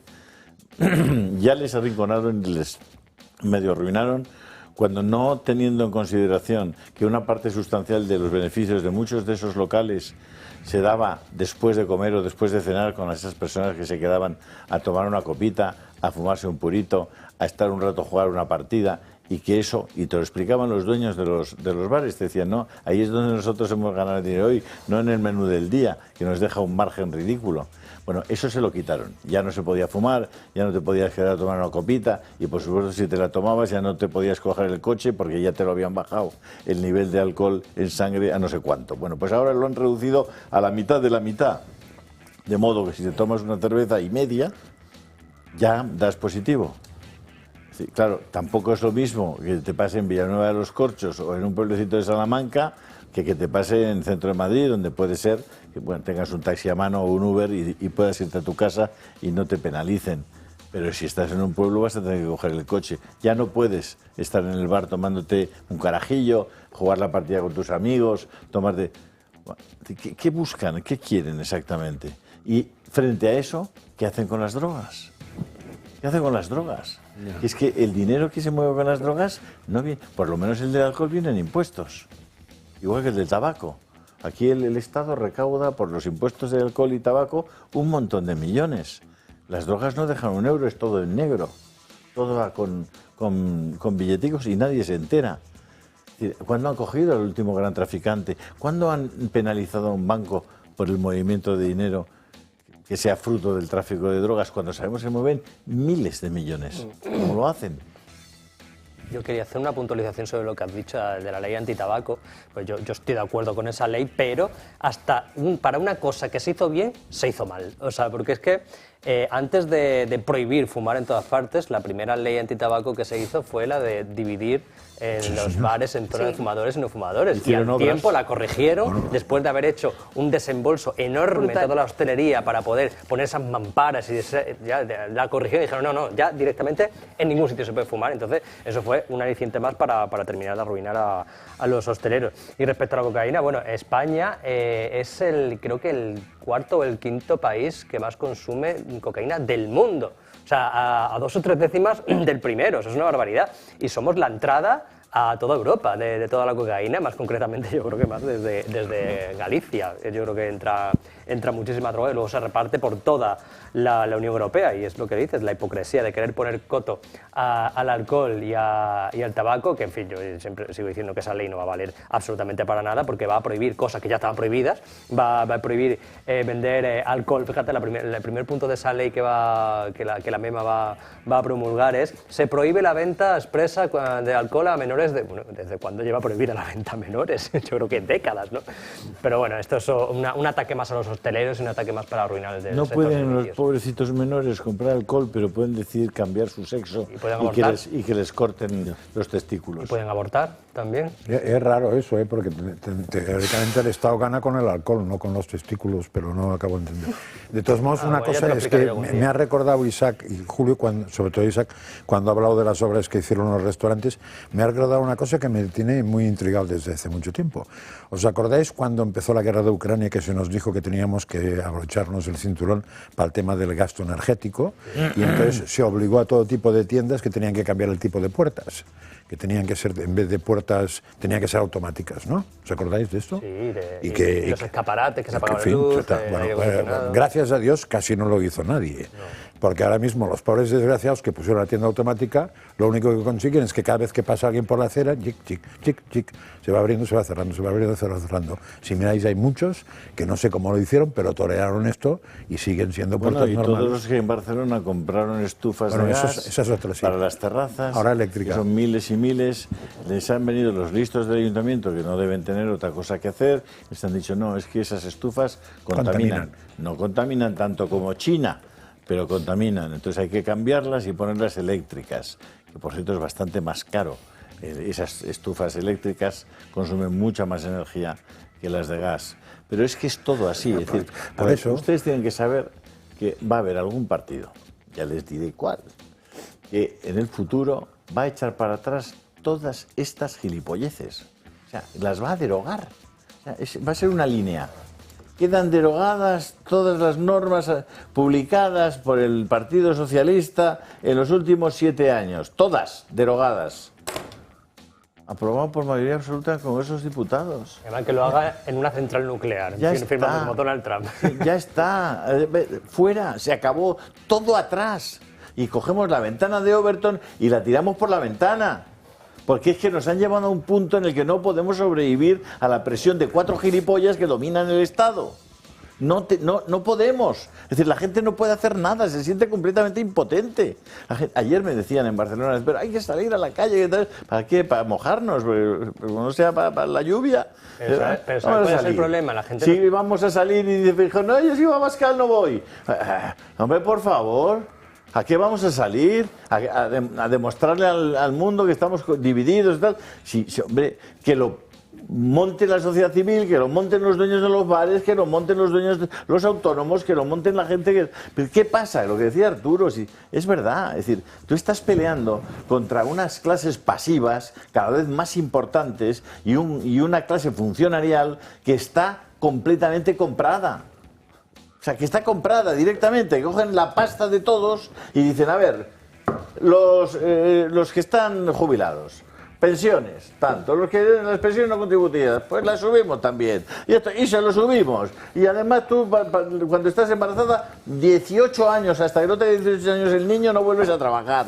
Y están comprados. No. Cuando sumas todos esos colectivos y los que quedan, dicen, ¿y ahora qué hago yo? ¿Me monto otro país? No, es exactamente, es increíble lo que lo comentaba en el descanso con Julio, de que haya encuestas en estos días que están saliendo donde el PSOE que vuelve al 30% del voto, es decir, el 30% del voto, que es una barbaridad. El Partido Popular está entre el 33 y el 34%, está agrupando el voto de la izquierda, lo que quieras, pero está en el 30% del voto con la política destructiva que está realizando en muchos ámbitos. ¿Por qué? Porque tiene un voto cada vez más comprado, es decir, lo que decía, los distintos colectivos, a ver cómo regamos a este y a este, por supuesto, colectivos ya improductivos. En el caso de los pensionistas han sido muy productivos en su vida laboral, pero ahora mismo pues no están. Hoy salía un dato que es aterrador, que es que, por ejemplo, la pensión media en España ya es superior o muy superior al sueldo de un joven. Es decir, que es que está todo trastocado. O sea, el tema de la riqueza neta en los hogares, pues estamos viendo unos incrementos increíbles en la gente que tiene más de 74 años y, sin embargo, la gente que tiene menos de 35 años está viendo como su renta per cápita y su riqueza neta está desapareciendo. Es decir, en el año 2011 el 71% de los jóvenes que podían aspirar a adquirir vivienda y estaban con hipotecas, etcétera. Ahora es el 31%. Es decir, ¿dónde está el malestar social? ¿Por qué en la franja entre 18 y 24 años resulta que Vox, que tiene el 29% del voto, y el PP, que tiene el 8%? O sea, pues porque el malestar social ahí está en los jóvenes, en la falta de vivienda, los salarios que bajos, que todas estas cosas, es decir, los tejemanejes de los políticos que no entienden y que le quieren pegar una patada al tablero, etcétera. Pero tienen que saber leer el partido. Tienen que si saber os leer parece, el partido. volvemos a las crónicas de Manicomio, que es en la sección en la que estábamos. No hay que perdonar nada. Sí. Vamos con la otra noticia que nos traes para hoy. Ya que os pareció una fantasía las drogas, pues vamos a ver esa fantasiosa historia que es de la inclusividad y, sobre todo, que cómo están bajando ahora los tramos para que una persona tenga la opción de decidir cómo se siente o qué cuerpo quiere. Porque vamos a viajar ahora mismo hasta Nueva Jersey, ¿vale? Porque cuando hay un recién nacido, se pregunta a los padres de estos por su identidad de género y la orientación sexual. ¿Sí? Entonces, ¿para qué se la den? En ese momento porque el niño no funcionan así. Cuando nace un niño, pues a los padres se les traslada un cuestionario, con las diferentes opciones. Y ahí pues puede elegir la identidad de género, la orientación sexual de su bebé. Y las preguntas incluyen cuál fue el género asignado a su bebé al nacer, tiene género femenino, masculino, trans, etcétera. Y luego el siguiente conjunto de preguntas es: ¿su bebé es heterosexual, gay, bisexual, de género queer? Y le dan toda la posibilidad de opciones. Y hay desde el Partido Republicano, una senadora que se llama Hori Shipisi, ha dicho en la cuenta de X: exigir que los padres identifiquen la orientación sexual y la identidad de género de sus hijos recién nacidos es un desperdicio absurdo del tiempo y los recursos de los profesionales médicos. Este formulario no tiene ninguna finalidad médica práctica para el cuidado de un recién nacido y su legislación, que ha presentado anularía este mandato absurdo aprobado por los demócratas de Trenton. Creo que Nueva Jersey es uno de los estados donde el aborto sí que está permitido en todas sus fases, y ante la avalancha de críticas que ha habido al Departamento de Salud, ellos lo que han hecho es salvaguardarse diciendo que estos datos se deben recopilar por ley, y según dice el texto a que se refieren, dice que de manera culturalmente competente, incluidas poblaciones de pacientes para las que ciertos datos pueden ser no apropiados, como es el caso de los recién nacidos. Ellos mismos, el propio Departamento de Salud, te está afirmando y confirmando que, oye, sí, puede ser que estos datos no tengan ningún sentido ahora mismo, pero aún así lo vamos a seguir haciendo porque es competencia nuestra. Es que a colación de esto, ¿en los circos españoles puede haber animales? Ahora mismo. No. Creo que no. Ya está. Eso era Estados Unidos, por eso, ¿no? Isaac. Yo siempre digo que las generaciones nacidas a finales de los 90, 2000, hasta 2010, etcétera, todavía no hemos visto las consecuencias de todas las políticas de género, porque esos niños son los que luego han sufrido todas el adoctrinamiento, todas las políticas de género, de identidad sexual, de orientación, durante más o menos 15 años, ¿no? Casi 20 años. Entonces, dentro de unos 10, 15 años vamos a ver las consecuencias de todos los tratamientos hormonales, de todo el adoctrinamiento, de toda la gente, de todas las autopercepciones. Va a ser una generación de auténticos perturbados. O sea, el trabajo del siglo ahora mismo es la psicología. O sea, yo les recomiendo a los chavales que estudien psicología o psiquiatría porque van a tener trabajo para aburrir, porque la cantidad de adultos dentro de 20 años que serán adultos que van a salir con todo tipo de problemas mentales va a ser brutal. O sea, menos mal que esto, yo creo que esto no va a ir a ningún sitio en cuanto...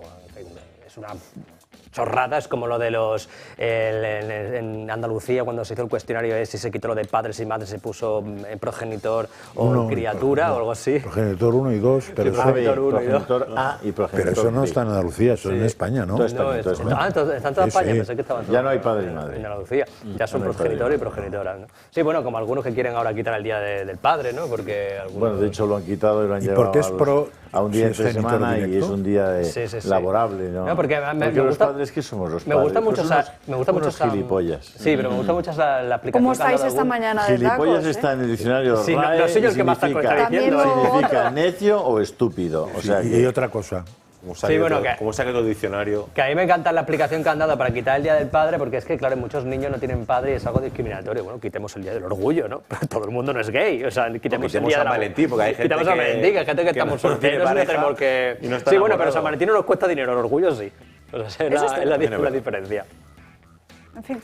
Bueno, Gaby, gracias por estas crónicas de Manicomio. Mañana nos vemos con más asuntos, cambiamos ahora de tercio, volvemos con otra cuestión importantísima que hemos mencionado precisamente al principio de este programa aquí, que es el tema de los presupuestos. Repasemos cuáles son todas las vías para que esta cuestión pueda acabar en el Tribunal Constitucional, aunque ya sabemos quién está en el Constitucional. El Gobierno ya asume que no va a presentar los presupuestos. Según Pilar Alegría, sería una pérdida de tiempo llevarlos al Congreso. Hacerlo de una manera acordada, con esa realidad parlamentaria que tenemos. Porque si no, podemos llevar un debate, si me permiten, o podemos hacer perder el tiempo al Congreso de los Diputados y, por tanto, a los ciudadanos. La Constitución lo deja bien claro. Las cuentas deben ser presentadas por la Cámara. Pero el Ejecutivo de Sánchez se empeña en prorrogar las cuentas del 2023. Este, por lo tanto, sería el segundo año consecutivo que las prorroga. Hasta su socio Sumar insiste en que el Ejecutivo tiene la obligación de iniciar el trámite y de intentar sacarlos, pero el Gobierno ya asume esta derrota y sus ministros intentan justificarlo. Lo que sucede es que, en ausencia de unos presupuestos generales aprobados para el ejercicio en curso, se prorrogan los anteriores y la Constitución lo regula con total normalidad. Unos presupuestos, por cierto, extraordinariamente positivos para nuestro país.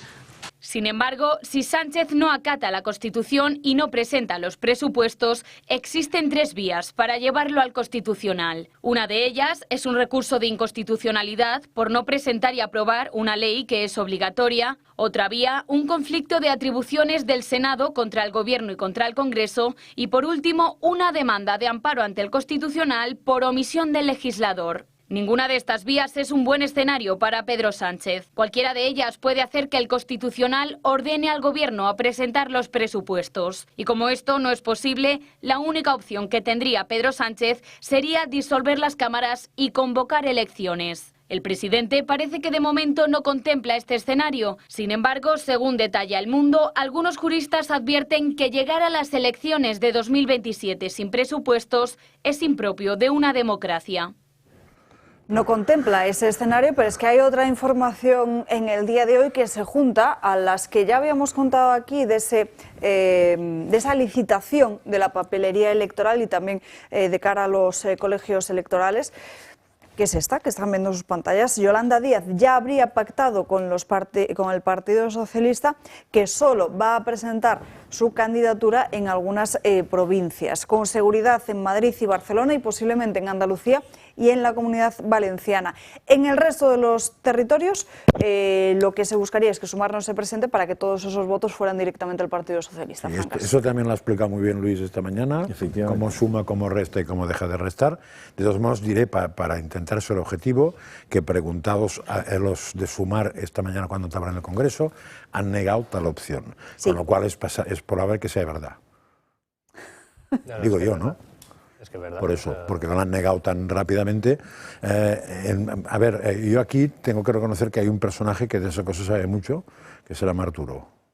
Sabe perfectamente cada provincia, porque los expertos en los partidos políticos estudian cada provincia y ven las posibilidades que hay por los porcentajes, con lo cual Arturo le dejamos entonces. No hago más comentario, me callo y hago asiento con la cabeza. Vamos a ver, con el 15% del voto que nacional, que luego hay que ver, que me refiero por ejemplo al caso de Vox, ¿no? Que es un caso que es interesante desde el punto de vista de la correlación de las fuerzas del centro y la derecha. Bueno, con el 15% del voto entra seguro en las circunscripciones de 6. Hay que matizar que ese 15% posiblemente nacional es en algunas provincias es bastante más, porque está de alguna forma minusvalorado por el mal resultado que puedas tener, por la poca implantación que puedes tener en Galicia y en otras comunidades, con lo cual te baja la media. Quiero decir que eso también es aplicable a la izquierda. Es sumar, no va a sacar el 15% del voto, su voto está entre el 7 o el 8%, porque se está dividiendo con Podemos y tal, y obviamente es muy difícil que incluso entre en las circunscripciones de 10 diputados. Desde luego en las circunscripciones que fundamentalmente es Castilla-León, Aragón también, porque está Huesca y Teruel, y alguna más que tienen 3 diputados, pues ahí el sistema absolutamente mayoritario. Ahí cuidado, en las elecciones del 2019, recordar cuando hubo la total dispersión de voto, que Podemos en algunas circunscripciones de estas y Vox, que llegó a tener escaños en Ávila, que es una circunscripción que tiene 3, ¿no? Es decir, en Cuenca, que tiene también 3. Es difícil, ¿no? Pero en cualquier caso lo que denota esto es que aunque asistamos en España ahora mismo como una situación de impasse político, que parece que esto continúa de una forma mecánica e inercial, ¿no? El gobierno sin presupuestos, incumpliendo un mandato constitucional, las reglas de la democracia, porque al final el presupuesto no deja de ser más que un plebiscito anual de impugnación o ratificación de una encomienda, de la encomienda de las urnas, ¿no? Entonces, claro, porque al final son los ingresos y gastos del Estado, es decir, es el libro básico bueno, por donde tiene que transcurrir la vida económica y la vida económica y la vida del país, ¿no? Y bueno, pues les da igual, o sea, es decir, han un presupuesto ya prorrogado desde que el último es el del 2023, el 2024 no hubo y el 2025 tampoco hay el artículo 134 de la Constitución dice lo que tiene que decir. La sin par ministra portavoz del Gobierno dice que este Gobierno ha aprobado, que tiene ahí estabilidad parlamentaria porque ha aprobado 28 leyes, la ley de desperdicios alimenticios, en fin, empieza con un tipo de razonamiento que es difícil que seguir a esta gente. En cualquier caso, a Puigdemont no le interesa en ningún caso que haya presupuestos. ¿Por qué? Porque su capacidad de chantaje al Gobierno... La capacidad de chantaje al Gobierno desaparece. O sea, si Sánchez consigue, le importaría menos en el 2026, porque entonces que bueno que dura hasta el 2027, en el 2027 que tiene que haber elecciones sí o sí. Pero el 2025 significa darle a Sánchez, es decir, las manos libres, y ese es el tema. Entonces no va a haber presupuestos de ninguna forma. En cualquier caso, nos evitamos un mayor despilfarro, porque las cuentas que hay que cumplir, o el baremo en el que estamos en el contexto presupuestario es el de 2023, y eso significa que tampoco ellos pueden tener la manga ancha que tienen, y además el mensaje que estaba diciendo Sánchez es que en España hay estabilidad económica. La buena marcha de la economía es de alguna forma no tiene condicionamientos porque no haya presupuestos. El país sigue yendo muy bien, etcétera, etcétera, etcétera. Entonces estamos en un debate circular, si no tiene mayoría para sacarlo. Entonces, bueno, disuelve usted las cámaras, pues desde el punto de vista democrático es la 1:30, debería discúlpame disolverlas. Arturo, pero es que hoy Josep María Francas nos tiene que abandonar un poquito antes, así que te vemos mañana. Compungido y apenado me voy. No te vayas Hasta todavía, mañana. no te vayas, por favor, no te vayas todavía. En fin, nosotros a donde nos vamos es a la última pausa de publicidad del algo día. se muere en el alma. Ya estamos de vuelta andando caña, pasan 5 minutos de la 1:30, esto significa que nos queda poquito menos de media hora para acabar el programa. Antes de ir con el asunto del Valle de los Caídos, saludamos en nuestra mesa a Luis Rodríguez, ya ha estado aquí con nosotros en otra ocasión, él es el CEO de Membrillos García Vallano. Muy buenas tardes, ¿qué tal? ¿Cómo está? Bien, muy bien, muchas gracias. Bueno, no sé si podría explicarnos con un poquito más de detalle cuáles son los beneficios de la carne de membrillo para mejorar nuestra salud y también nuestra vitalidad. Bueno, fundamentalmente yo este proyecto lo concebí en un momento determinado en mi vida en el cual tuve una serie de problemas bastante gordos y me encontraba muy mal. Entonces, ante esa situación muy difícil, dándole vueltas y vueltas y vueltas, recordé que yo cuando era más pequeño pues yo había tomado membrillo, me puse a tomar membrillo como cosa normal. Lo tomamos en el colegio, lo tomamos en casa, por en una finca teníamos 4 o 5 membrillos y empezamos a funcionar. Y entonces todos mis problemas que yo tenía de estómago y de cerebro, los cuales por ejemplo tenía muchos problemas de vómitos, de problemas de tensión, mucha tensión, entonces, los nervios te ponen tal. Entonces esto te produce un problema muy grande porque no digieres bien. Y uno de los grandes problemas que tiene el ser humano es la digestión. Y hoy uno de los problemas que tiene el ser humano fundamentalmente es el digerir. Pero el error que comete la gente normalmente es que están pendientes de lo que es el alimento, que no es que sea... Bueno, lo más importante para digerir es que tengas unas condiciones buenas para digerir. Por ejemplo, el miedo que están metiendo hoy día en el cuerpo ahora mismo a todo el mundo es horroroso para digerir. La situación angustiosa que tiene todo el mundo que vive angustiado, que no sabe lo que va a ser mañana, que si ahora hay que hacer una conexión para estar 3 días para ver una guerra. Pero, ¿viste? ¿De qué está usted hablando? Eso es mentira. No existe real, no existe una base. Entonces, mientras que no hay una base real, no diga usted mentiras, pues usted está asustando a todo el mundo. Y eso paga las consecuencias. Entonces, yo, después de una serie de años, pues entonces poco a poco me fui dando cuenta que estaba mejor.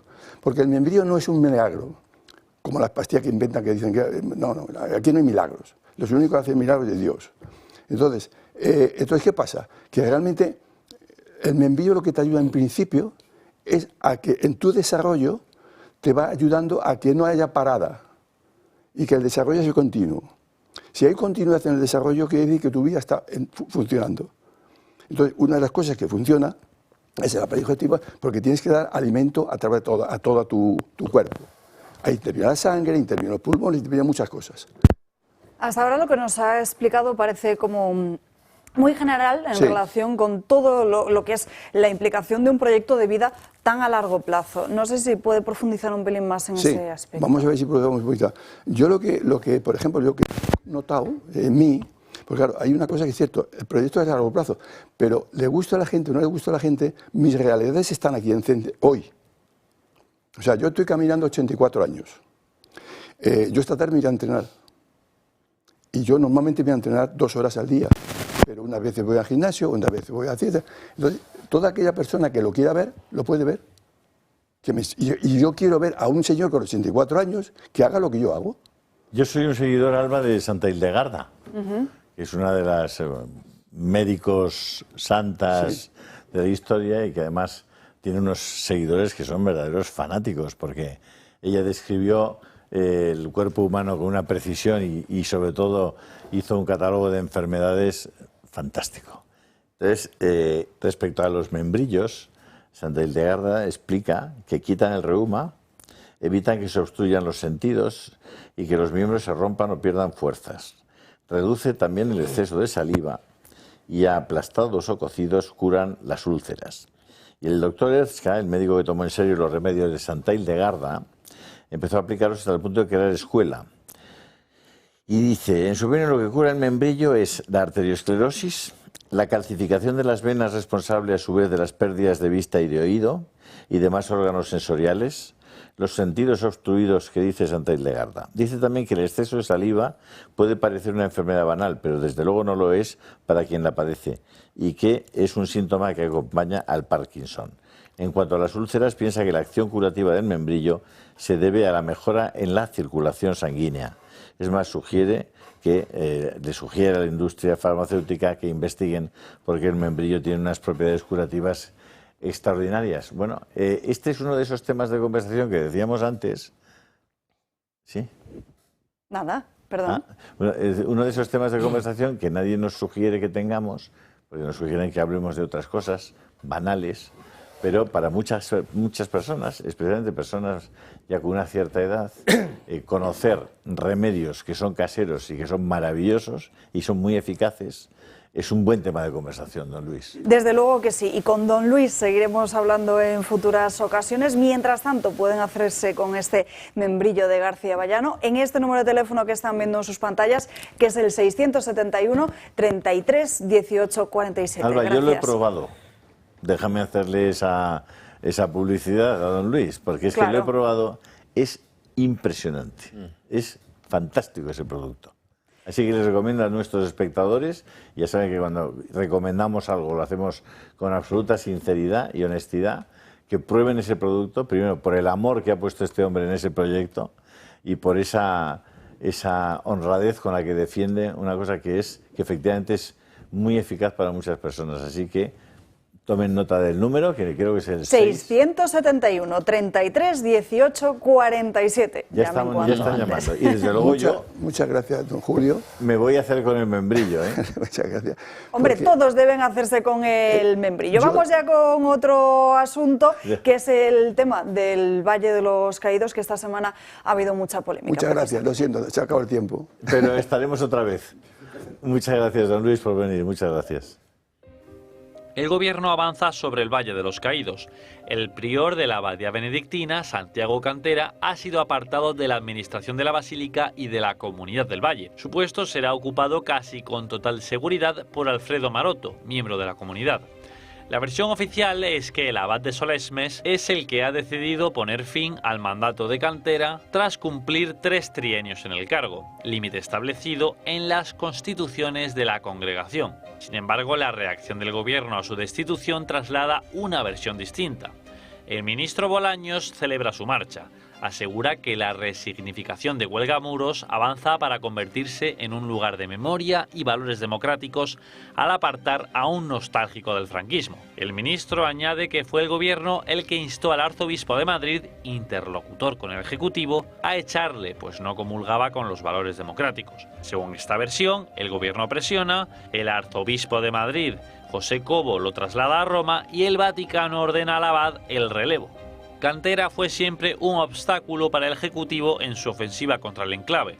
Se opuso a la salida de los monjes benedictinos del Valle, algo que desea el gobierno, pero para ello debe contar con la aprobación de la Santa Sede, pues existe un convenio que el Estado no puede romper de forma unilateral. También se mostró en contra de las exhumaciones de Franco y de Primo de Rivera del Valle. El arzobispo de Madrid, que es el interlocutor con el gobierno, ha preferido dejar caer a Cantera antes que entrar en conflicto directo y abierto con el Ejecutivo. Pese a ello, todo indica que Sánchez perseverará en su ofensiva contra el Valle, pues nos encontramos en la conmemoración gubernamental de los 50 años desde la muerte de Franco. De hecho, el Ejecutivo va a convocar un concurso internacional para que se presenten las mejores ideas para la resignificación del Valle de los Caídos.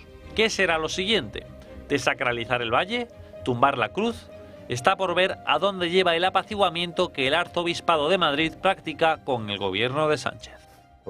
Por cierto, vean esta carta, la del Parlamento de Rumanía, que ha instado al embajador español en Rumanía, José Antonio Hernández Pérez, a luchar contra la ofensiva del Ejecutivo de Pedro Sánchez, que después de la expulsión del padre de Cantera pretende avanzar en la desacralización del Valle de los Caídos. Esta carta está firmada, como ven en sus pantallas, por el presidente de la Comisión de Cultura de la Cámara de los Diputados y se expresa esa preocupación ante lo que consideran una operación política orquestada para vaciar de todo sentido cristiano el que es uno de los espacios religiosos más emblemáticos de toda Europa, Julia.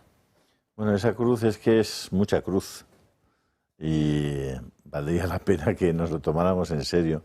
Yo no sé por qué Isabel Díaz Ayuso se empeña en no declarar bien de interés cultural y, por tanto, otorgar la protección imprescindible para que nadie pueda, ningún gobierno, pueda tratar de derribarla.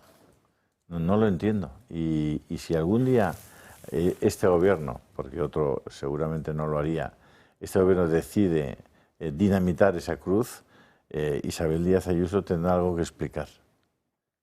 Aparte de que muchas personas probablemente se encaminarán hacia ese lugar para evitarlo. Yo creo, y ojalá me equivoque, que al final acabarán con la cruz y además lo va a hacer en periodo electoral, al igual que sacó a Franco del Valle de los Caídos también en periodo electoral.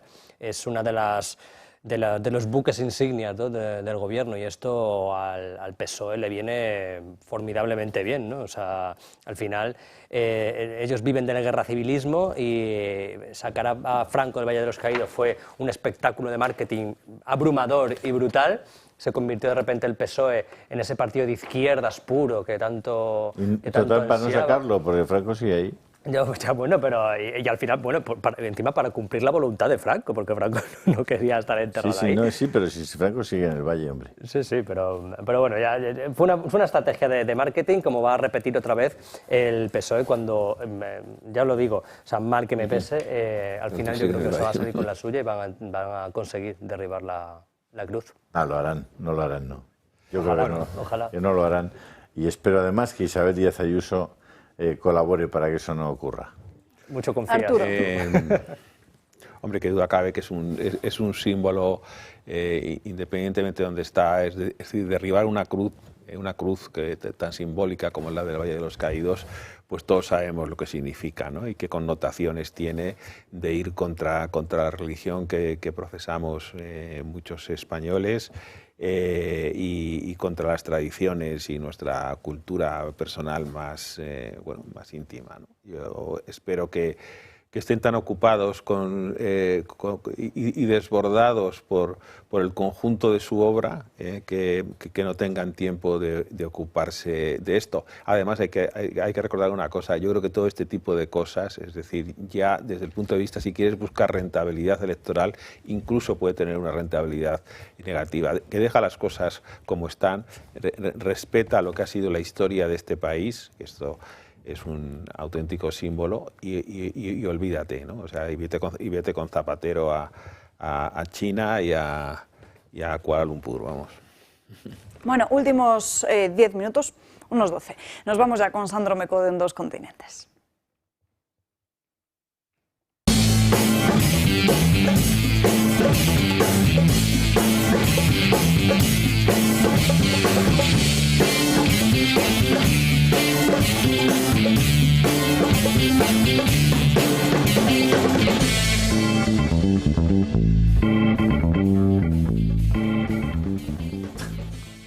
Bueno, pues quizás se hayan preguntado qué me ocurrió ayer, porque ayer no estuve por aquí, y quiero confirmar en exclusiva en Dando Caña que yo no soy el periodista que estuvo en ese chat con agentes gubernamentales y gente del gobierno de Donald Trump. No soy yo, se llamaba Jeffrey Goldberg. Es el editor jefe del medio The Atlantic que se topó con esta situación que nos desvelaron en el día de ayer. 24 horas más tarde sigue habiendo muchísima polémica sobre lo ocurrido.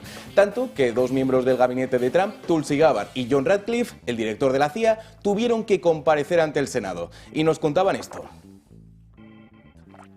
¿Hubo contacto después de que el plan militar específico se lanzase y dijeran «tenemos que hacer esto rápido»?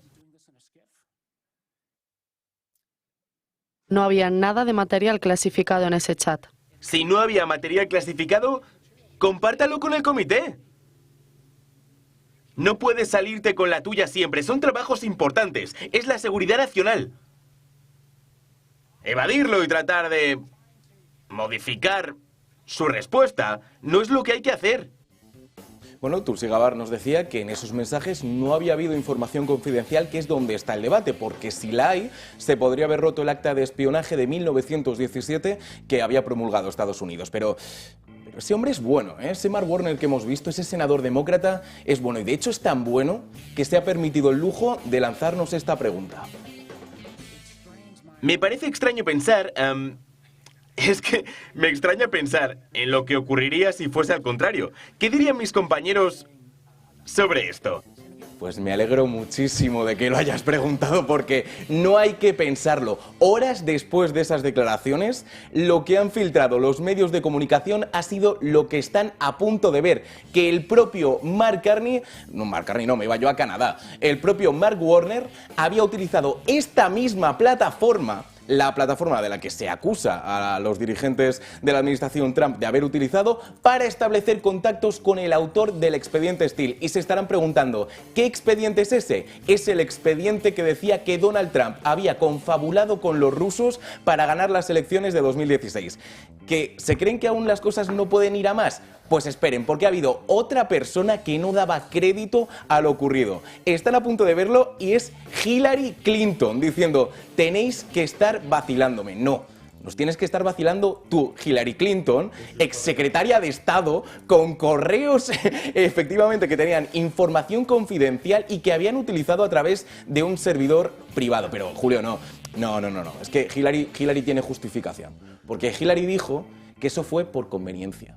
Entonces ya está, es así como tapas la información clasificada, por conveniencia y a través de un servidor privado. Así que ahí está esa hipocresía por parte de los demócratas al tratar este asunto que no hay que quitarle ninguna gravedad, desde luego ha habido un fallo de seguridad, hay que ver qué ha ocurrido realmente y tratar de solucionarlo. Yo no entiendo cómo no te han llamado del equipo de Donald Trump todavía. Que ni se les ocurra, ¿eh? No, te cuento, he tenido mensajes, pero por si acaso no he querido meterme porque yo en grupos de este estilo no, lo único que he tenido parecido ha sido solicitudes de perfiles extraños en Instagram que me llevaban a contenido adulto, así que no, de momento no he tenido grupos de este estilo. ¿Estaba Hunter Biden por ahí? Estaba Hunter, sí, Cámara poniendo las bebidas, algo así. Estaba Hunter. Qué barbaridad. En fin, como nos quedan apenas unos minutos, hay otro asunto, Sandro, que has tratado también estos últimos días en tu programa. Veamos precisamente un resumen de esa parte de los papeles de Kennedy al descubierto. Eso. El binomio Trump-Vance es el principal rival del... El binomio Trump-Vance es el principal... El binomio Trump-Vance es el principal rival del globalismo. La nueva administración americana... Este además no era la pieza que les queríamos mostrar, aparte de ese pequeño error técnico. No sé si mis compañeros me pueden confirmar si efectivamente podemos ver la pieza que teníamos preparada de los papeles de Kennedy. No, entonces yo creo que Sandro nos puede hacer un perfecto resumen de los mismos. Se han publicado alrededor de 80.000 páginas correspondientes a documentos que efectivamente era una de las promesas de Donald Trump que tenían que ver con el asesinato de Kennedy. No solo eso, también se hablaba del propio asesinato de Martin Luther King Jr. Bueno, sí que es notorio el hecho de que la CIA no ha tocado nada de los documentos que se han publicado, a excepción de que han pedido que toda mención relativa al Estado de Israel fuera suprimida. Ese es uno de los grandes detalles.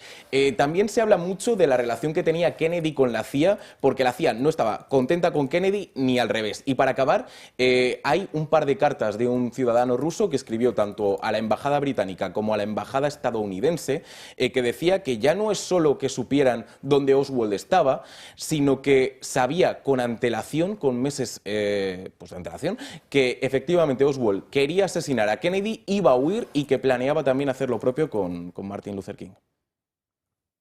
Interesante, sin duda. Cabe destacar también... Pero el dato de Israel es muy significativo, porque se conoció en esos papeles que había un proyecto, y en ese momento trabajaba Israel, se llamaba Dimona, que era el proyecto de desarrollo de una serie de experimentos nucleares y de armas nucleares, y que Kennedy se oponía radicalmente al desarrollo de ese experimento y de ese proyecto Dimona. Luego alguien ha vinculado la posibilidad de que Israel, al no estar de acuerdo con eso, tomara otras medidas. Evidentemente, hoy por hoy, a pesar de los 80.000 papeles, nada ha cambiado respecto a la versión que nos ha llegado, con lo cual ha sido todo una especie de trampantojo muy extraño, ¿no? Por cierto, ¿ha aparecido alguna relación o alguna revelación en la que se insinúa que Hitler podía estar vivo en 1955, tanto en Argentina como en Colombia? Teníamos razón los conspiranoicos. ¿Qué son esos papeles? Bueno, de momento la única novedad que parece haber al estilo, y de nuevo no está demasiado corroborado, es que Milei ha pedido que se sepa qué ha ocurrido con esto. Si es cierto, es que el gran problema del lanzamiento de los documentos es que sobre todo en Internet ha habido una guerra brutal entre lo que había salido en los documentos de verdad y gente que quería aprovecharse de lo que había salido en los documentos para lanzar sus propios documentos falsos. Entonces, fue un programa realmente difícil de hacer, el que hicimos sobre el especial de Kennedy, precisamente por estas cuestiones.